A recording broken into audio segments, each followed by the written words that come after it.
Homens da Montanha, uma série de preleções inspiradoras e refrescantes pelo pai Davi. No versículo 1 do capítulo 5 do Evangelho de Mateus, vemos que se faz uma grande distinção entre montanha e multidão. E Jesus, vendo a multidão, subiu ao monte e, assentando-se, aproximaram-se dele os seus discípulos. Quando Jesus subiu a montanha, ele deixou a multidão para trás. Os cumes das montanhas nunca estão cheios de gente. Eu já escalei muitas montanhas e estava quase sempre sozinho. Por quê? É um trabalho duro. Não são muitas as pessoas que gostam de escalar montanhas. É solitário e vocês têm que deixar tudo para trás. Provavelmente vai levar muitos arranhões, se machucará e talvez até custe a sua vida. Há muito mais luz nas montanhas. Dá para ver o sol por muito mais tempo. Depois que já está escuro no vale. O vale quase sempre está escuro, cheio de pessoas e de coisas, mas quase sempre na escuridão. Na montanha venta muito e faz frio, mas é fascinante. Se você vai escalar uma montanha, precisa realmente considerar que vale a pena morrer por isso. Qualquer montanha, a montanha desta vida, a montanha das realizações, as montanhas dos obstáculos e das dificuldades. Se você vai escalar, tem que valer a pena morrer por ela, enfrentar o vento, o frio, a tempestade, que simboliza a adversidade. Mas no topo da montanha, sozinhos, nos sentimos bem mais perto do Senhor. A voz do seu Espírito lá é tão alto que é quase como se estivesse trovejando. O silêncio no topo da montanha é ensurdecedor. Temos um verdadeiro clímax no cume de uma montanha. É tão emocionante que quase dá medo. Ao passo que no vale, a voz da multidão é tão alta que não conseguimos ouvir a voz de Deus. É claro que escalar montanhas é extremamente perigoso. Nunca se está tão perto do abismo como quando se está na beirada. Um pequeno passo em falso e você pode ir parar lá embaixo de novo. É uma coisa estranha o alpinismo. É muito mais fácil subir do que descer. Uma vez lá em cima, talvez nunca seja possível voltar. Esse é um dos preços que se paga por escalar montanhas. A morte de muitos alpinistas ocorreram na descida, porque na subida dá para ver bem o caminho, mas na descida não. Quantas pessoas viraram as costas ao Senhor, ao seu serviço, veem realmente no que estão se metendo, acham que estão voltando para o caminho mais fácil, mas nunca percebem que ao voltarem para trás vão ter uma grande decepção. Quando você está lá em cima, tem uma sensação engraçada, como se não quisesse deixar a montanha. Não há nenhuma inspiração ao descer, ao passo que na subida há uma certa motivação, uma coisa quase espiritual, e arriscamos qualquer coisa.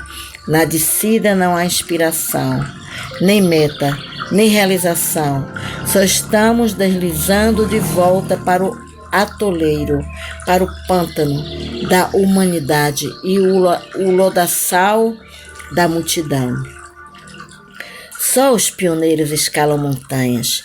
Pessoas que querem fazer algo que outros jamais fizeram.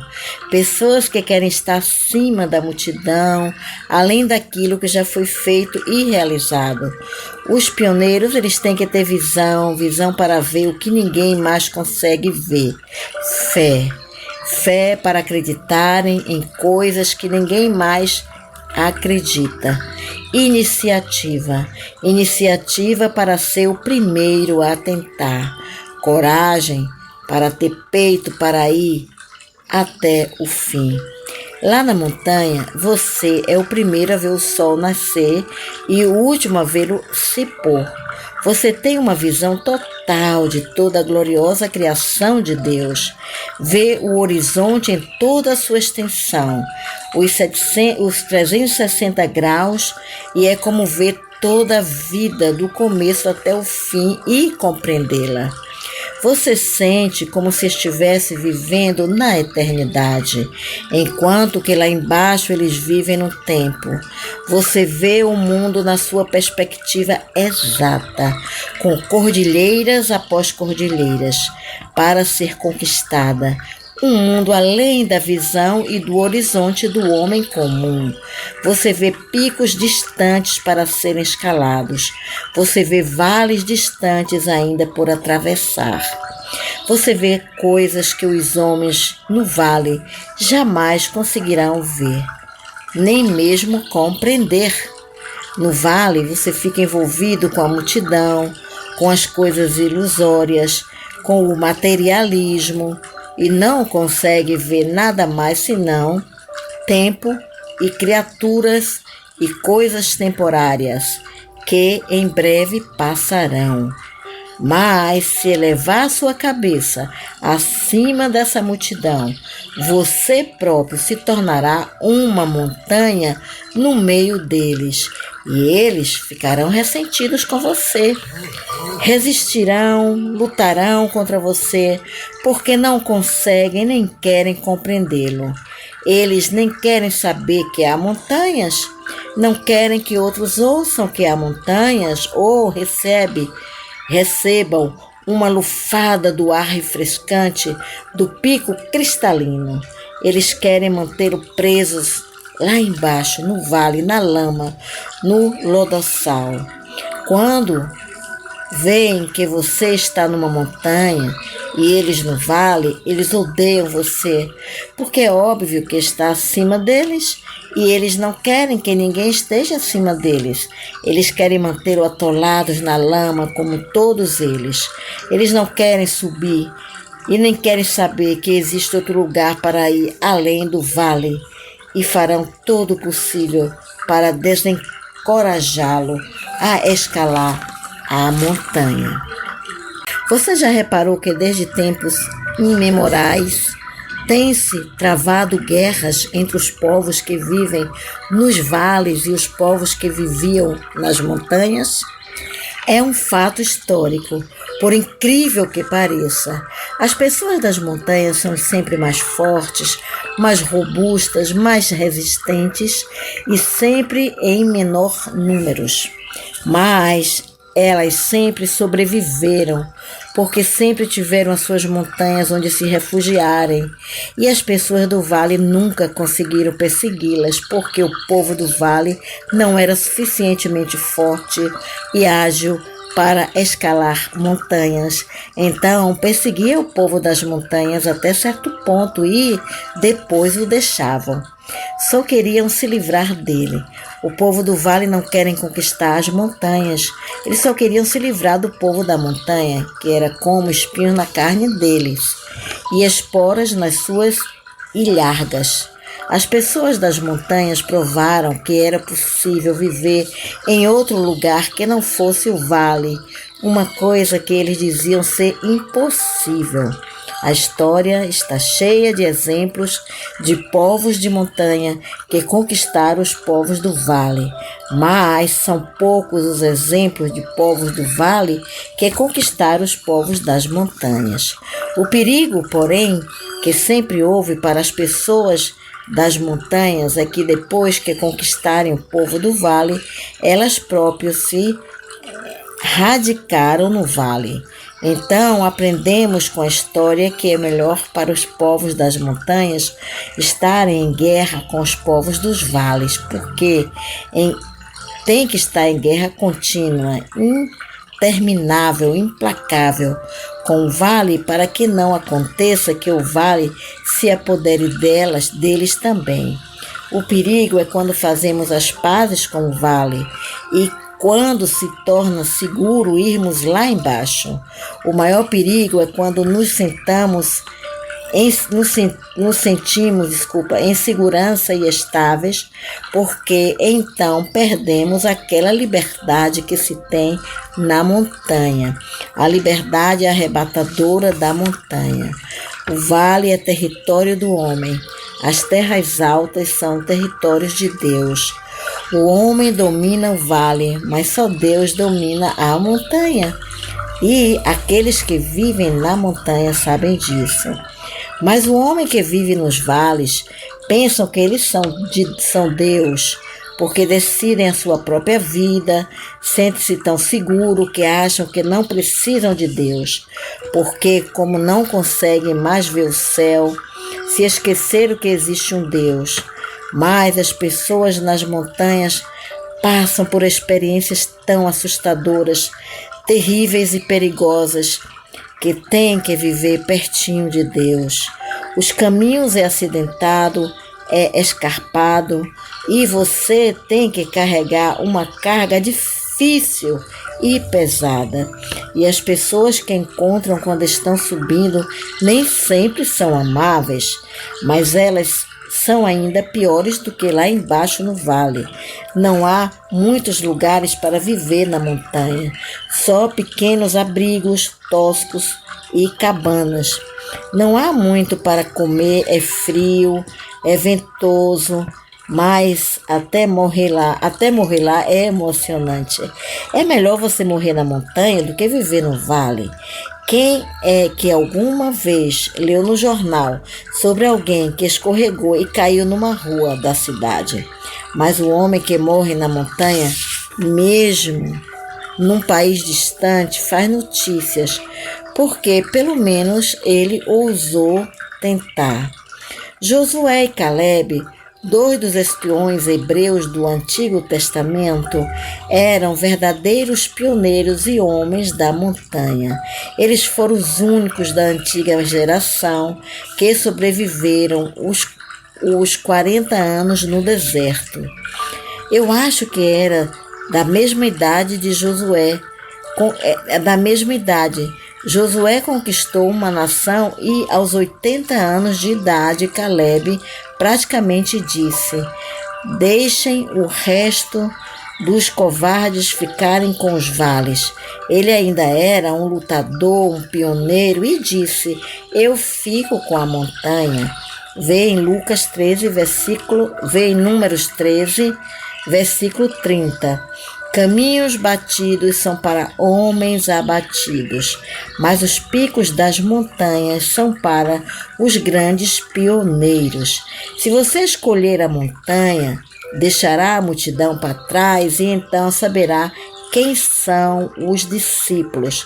Só os discípulos de Jesus foram até ele no monte. Quando ele subiu a montanha, eles foram os únicos que tiveram o privilégio inestimável de ouvir o sermão mais famoso do mundo. Os únicos que na realidade ouviram a voz de Deus nesse dia foram aqueles que deixaram a multidão e escolheram a montanha. Os únicos que seguiram Jesus todo o caminho. Veja em Mateus 5, versículo 1. Pergunto-me, quantos não tentaram acompanhá-los durante um tempo e ficaram pelo caminho ofegantes? Eu tenho certeza que isso eliminou todas as pessoas que estavam interessadas nos pães, nos peixes e que querem saber e que queriam saber o que iam ganhar com a situação, porque o preço era muito alto. Era alto demais. De que adianta subir essa montanha tão grande com esses malucos? Não passam de fanáticos ou não a estariam escalando? São loucos? Será que não sabem que ninguém nunca escalou? Não sabem que isso não pode ser feito? Por que haveríamos de ir lá em cima e arriscarmos nossas peles, ainda que seja para ver um milagre ou ganhar um outro sanduíche de peixe? Não vale a pena. gastarmos nossa energia subindo essa montanha. Vamos nos sentar e ver se eles vão conseguir voltar. Vamos nos sentar aqui, de braços cruzados, e dar uma boa descansada enquanto eles sobem a montanha. Vamos esperar ver o primeiro se é possível subir a montanha. Bem, nunca se ouve falar de alguém que espera para ver se pode ser feito. Apenas se ouve falar das pessoas que conseguiram fazer uma certa coisa ou morreram tentando. Mas quando você consegue, Deus fala com você. Ele fala com você cara a cara. Ele próprio o ensina e lhe revela os seus maiores segredos.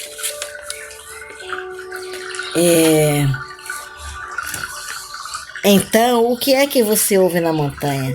Coisas que ecoarão pelo mundo inteiro. O que você ouve na quietude? Sussurros que irão mudar o curso da história. As maiores leis dadas ao homem, que são a base da maior parte das leis do mundo civilizado, foram entregues a um homem que estava sozinho numa montanha. Um homem, Moisés, desceu de uma montanha com os 10 mandamentos, e a nação hebreia nunca mais foi a mesma, nem mesmo o mundo. Homens da montanha. O maior sermão que já foi pregado, o Sermão da Montanha, foi dada a poucos homens da montanha pelo maior alpinista que já teve em todos os tempos, Jesus, que finalmente subiu a sua última montanha, o Monte Calvário, o Gólgota, e morreu sozinho pelos pecados do mundo. Essa era uma montanha que só ele podia subir por você e por mim. E ele subiu. Depois que os discípulos de Jesus ouviram o seu sermão da montanha, eles desceram e mudaram o mundo. Eles nunca mais foram os mesmos. O que mudou e o que veio a mudar o mundo? Eles ouviram a voz de Deus, ensinando-lhe coisas que eram completamente contrárias ao que tinha sido dito no vale. No vale diziam: bem-aventurados romanos, os orgulhosos, os altivos e os poderosos. Vejam só o que eles fizeram. Conquistaram o mundo inteiro. Vale a pena ser romano. Mas, na montanha, Jesus estava dizendo exatamente o contrário. Bem-aventurados pobres de espírito. Os humildes, porque deles é o reino dos céus. Mateus 5, versículo 3. Simples pescadores, ignorantes e letrados estavam ouvindo um carpinteiro falar-lhe de algo que iria tornar governantes maiores do que os Césares de Roma, governantes de um império maior do que o de Roma. Bem-aventurados pobres de espírito, os seus pobres discípulos ignorantes e iletrados, porque deles é o reino que vai governar o universo. Como se atrevem a se intrometer no nosso vale e nos falar de coisas que se dizem na montanha? Não temos outro rei a não ser César. Como se atrevem a dizer que existe outro rei? Dê-o fora daqui, não temos outro rei a não ser César. E ao martirizarem, os seguidores de Jesus simplesmente os promoveram para o reino dos céus, que um dia vai aniquilar o reino do vale. Bem-aventurados que choram, porque eles serão consolados. Mateus 5, versículo 4. Bem-aventurados que choram, mas bem-aventurados por terem problemas e mágoas? Sim, porque vocês serão consolados. No vale dizem: É mais bem-aventurado alegrar-se, estar contente, se divertir, a valer. Essa é a nossa alegria. Como se atreve a vir aqui nos dizer para mudarmos? Mas vocês serão consolados e eles amaldiçoados. Bem-aventurados mansos, porque eles herdarão a terra. Mateus 5, versículo 5. Aqueles que não contra-ataquem violentamente e estão dispostos a morrer pelo Evangelho vão ganhar a maior de todas as batalhas, a batalha pela conquista do mundo. Esses vão para a cadeia por causa da sua fé, que aguentam de tudo e são perseguidos. Serão os governantes do mundo futuro, do mundo por vir. Os pobres de espíritos humildes são o povo da montanha, aqueles que choram, que vivem na montanha. Os mansos são das montanhas. Bem-aventurados que têm fome e que têm sede de justiça, porque eles serão fartos. Mateus 5, versículo 6. As pessoas das montanhas têm fome e têm sede da verdade de Deus. E só Deus pode satisfazê-las. As pessoas lá embaixo no vale não conseguem ver mais do que um palmo na frente do seu nariz e estão satisfeitas consigo mesmas, saciadas. Então o Senhor as despede vazias. Veja Lucas 1, versículo 53. Bem-aventurados misericordiosos, porque eles alcançarão misericórdia. Mateus 5, versículo 7. Os misericordiosos são da montanha. Raramente se ouve falar de cães São Bernardo no vale. Alguns dos cães mais famosos do mundo são da montanha. Eles socorrem, eles têm misericórdia do povo da montanha. São eles que alcançam misericórdia, glória e fama.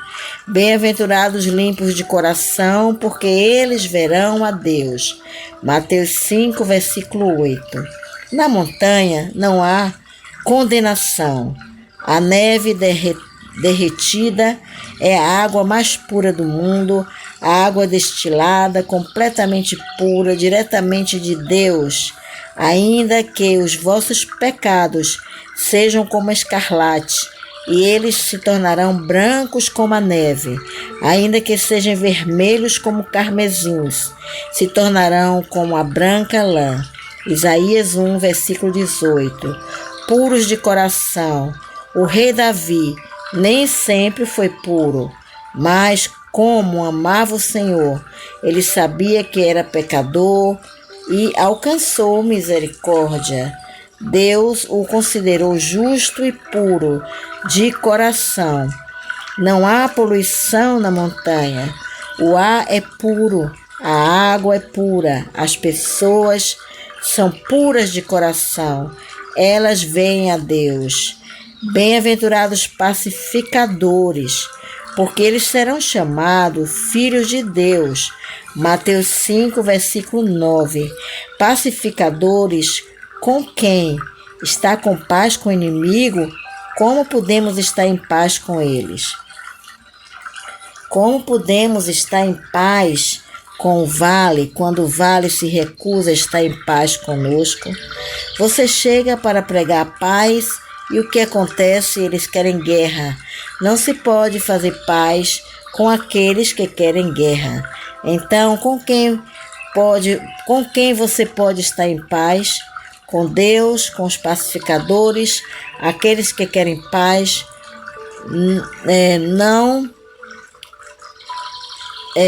No nascimento de Jesus, os anjos cantaram paz na terra aos homens de boa vontade. Não boa vontade para com os homens, mas, como diz a Bíblia Católica, aos homens de boa vontade. Como vocês podem ter paz com homens maus, homens de má vontade? É impossível. Para o povo do vale não existe paz, só guerras.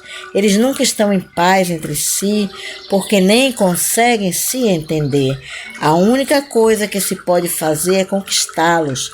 A maneira mais fácil de conquistá-los é deixá-los apodrecer na sua própria impiedade, do modo que fiquem fracos, preguiçosos, gordos, doentes com seus próprios pecados, e assim não serão mais páreo para o povo da montanha.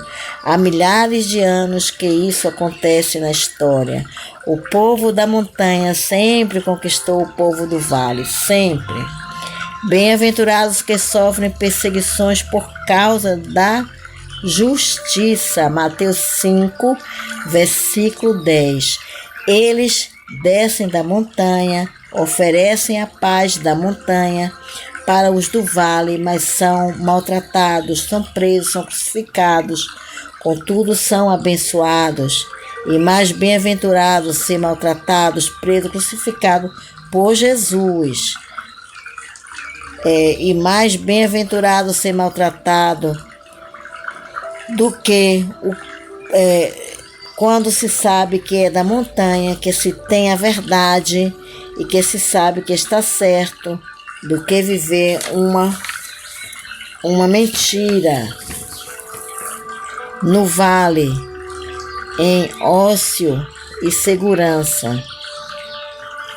Você é perseguido porque está certo e eles não suportam os que estão certos.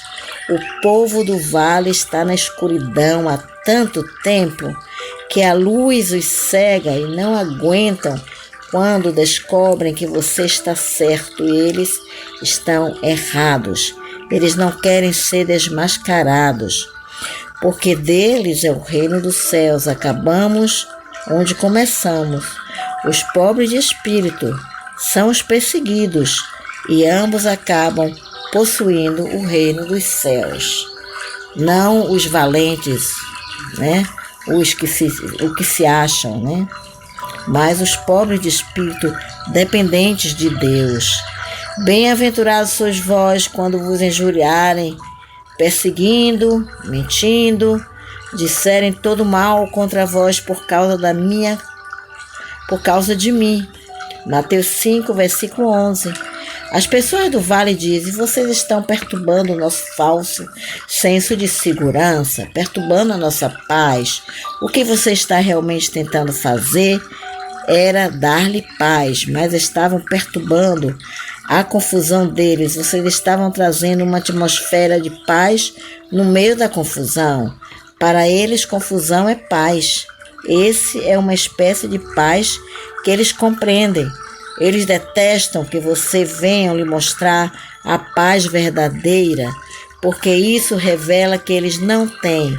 Por isso, eles mentirão, enganarão, dirão toda sorte, toda espécie de mal contra você falsamente.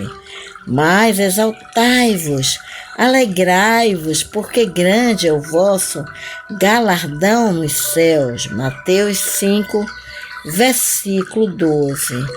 Nem sempre aqui é claro que se você viver no permanente paraíso da paz e alegria de Deus, que Deus dá, vai ter uma grande parte dessa recompensa agora, não é? No Espírito você já está no céu. Jesus disse que o reino de Deus está dentro de você. Lucas 17, 21. Por isso, grande é essa recompensa de sentir o céu no seu coração. E grande é a sua recompensa no céu, na vida eterna, futura. Porque assim perseguiram os profetas que foram antes de vós. Toda a minha vida eu li isso, pondo ênfase na palavra vós. Assim perseguiram os profetas que foram antes de vós. Mas o que realmente significa é: assim perseguiram os profetas que foram antes de vós. Aqueles outros profetas como vocês, outros profetas como vocês. Vocês também são profetas. Isso prova que vocês são profetas. Vocês estão na categoria de profetas quando são perseguidos por profetizarem, e é grande o vosso galardão nos céus. Vós sois o sal da terra, mas se o sal for insípido, como que se há de salgar? Para nada mais presta, senão para se lançar fora, ser pisado pelos homens. Mateus 5, versículo 13. Algumas das religiões estabelecidas se consideram sal da terra. Houve um tempo na época da igreja primitiva, como é relatado no livro dos Atos, que os cristãos eram caçados, perseguidos, crucificados. Eles eram o sal da terra, mas agora a maioria desses homens da montanha desceram para o vale, para viver no vale, e se tornaram insípidos, materialistas. O pobre, perseguidos lá em cima na montanha, sabem mais sobre a vida através da pobreza, da fome, mais do que os ricos e gordos no vale, que estão se afogando no seu próprio luxo e não vê nada a não ser um mundinho ao seu redor. As pessoas ricas lá embaixo no vale zombam das pessoas que estão na montanha. Então, de que lado você vai ficar? Você vai ser como Caleb, como Josué, que disseram: eu fico com a montanha? Ou preferem viver no luxo exuberante do vale, com as pessoas mortas do vale que chegavam até um certo ponto e não querem ir mais longe? Quais as nações que ficaram livres mais tempo do que qualquer outras do mundo? Aquelas como a Suíça nos Alpes, o Afeganistão, o Nepal, nos Himalaias. Outras civilizações surgiram e desapareceram, mas essas ainda estão aqui. Talvez não tenham uma grande população, nem sejam poderosos, nem muito famosos, mas ainda estão aqui. Uma razão porque ainda estão livres é porque não tem muito que os outros queriam. Ninguém quer as suas montanhas, a não ser eles mesmos. Nas Sagradas Escrituras, o poder e a grandeza são simbolizados por montanhas, nunca por vales. O Senhor fala do reino de Deus como uma montanha que se torna tão grande que enche toda a terra. Vem em Daniel 2, versículo 35. Fala de Sião, ou a casa do Senhor, como uma montanha onde toda a terra irá para adorar e de onde a palavra de Deus sairá. Vê em Isaías 2, versículo 2. O Senhor é o meu pastor, nada vai me faltar, nada me faltará. Deitar-me faz em pastos verdes, guia-me mansamente a águas tranquilas. Salmos 23, versículo 2. Onde você imagina que estão esses pastos? Eu sempre os imaginei como prados nas montanhas, como lindos laguinhos de águas cristalinas. Refrigera a minha alma, guia-me pelas veredas da justiça por amor do seu nome. Salmos 23, 3. Como é a sua vereda? É uma trilha estreita e pedregosa na montanha, ainda que eu andasse pelo vale da sombra da morte. Salmos 23, versículo 4.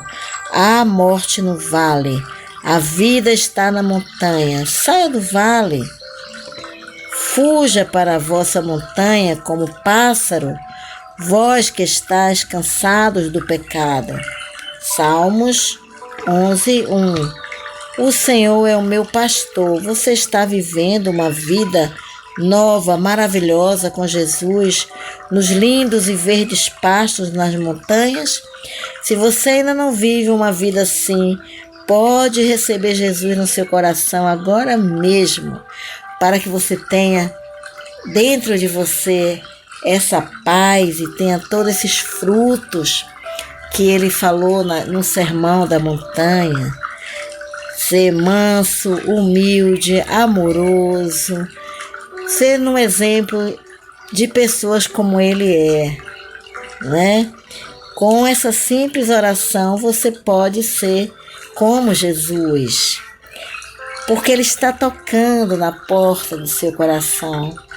Quando você abrir, ele vai entrar, ele vai te encher de poder, de força através do Espírito Santo e vai te dar a vida eterna, porque como ele foi ressuscitado no terceiro dia que mataram ele, Deus levou ele para o céu e nós vamos ser resgatados como ele foi.